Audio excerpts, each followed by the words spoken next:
Welcome to Fright Bites, a mini-series from the Haunted UK podcast. Over the years, you've trusted us with your true paranormal experiences, stories that chilled us, unsettled us, and stayed with us long after the episodes ended. In Fright Bites, we bring you the very best short-form listener submissions we've ever received, hand-picked, stripped down, and told in their most terrifying form. These are short stories, real accounts.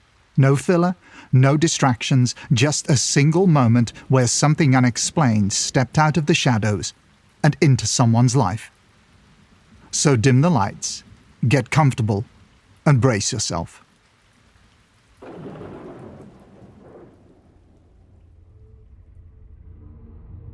It's extremely rare for people to describe seeing a full-bodied apparition, but that's exactly what happened to Richard in the following story. I grew up in a house in a northeast coastal town. I believe it was built in the 1960s. From the front, it looked like a bungalow, but there were bedrooms built into the roof space. When you walked through the front door, there was a small hallway. The bathroom was on the right, the lounge on the left, and straight ahead were the stairs leading up to the bedrooms. At the top of the stairs, my bedroom was on the right and my sister's was on the left, with only the width of the staircase separating the two. This experience happened during the winter months. It was early evening, but already dark outside. I would have been somewhere between 6 and 8 years old. I'd been a bit naughty and had been told off by my mum. Feeling sorry for myself, I went and sat at the top of the stairs sulking. The lights were off upstairs, but my dad was in the bathroom downstairs getting ready to go out, so there was some light coming from both the bathroom and the lounge. As I sat there looking down the stairs, I noticed movement out of the corner of my eye. It was coming from my bedroom. I turned my head, and I saw a woman. She had her hair pulled back into a bun and was wearing a long, flowing gown. Her hands were cupped together in front of her. She appeared to be an older lady, and she moved, well, almost glided, out of my bedroom and across into my sister's room. I didn't wait to see anything else.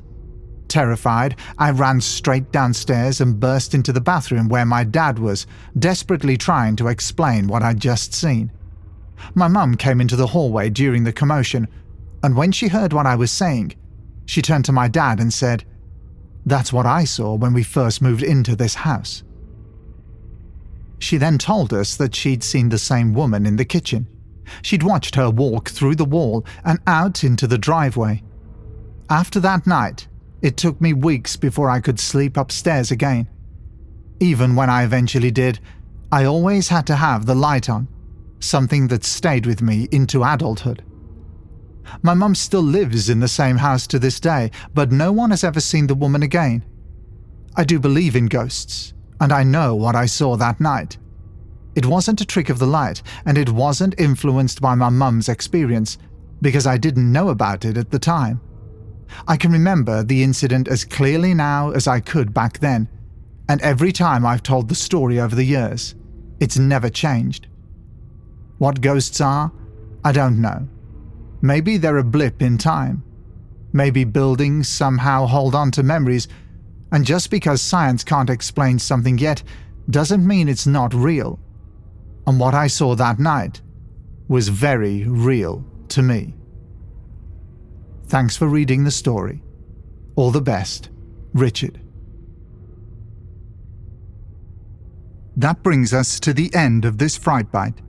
A real experience, shared by one of our listeners, and one that proves that the line between the ordinary and the unexplained is sometimes terrifyingly thin. If you've had an encounter of your own, or if something from your past still refuses to be explained, we'd love to hear it. Send your stories into contact us at hauntedukpodcast.com. Until next time, keep your lights low and your doors locked. Because if you think you're alone right now, you might want to think again.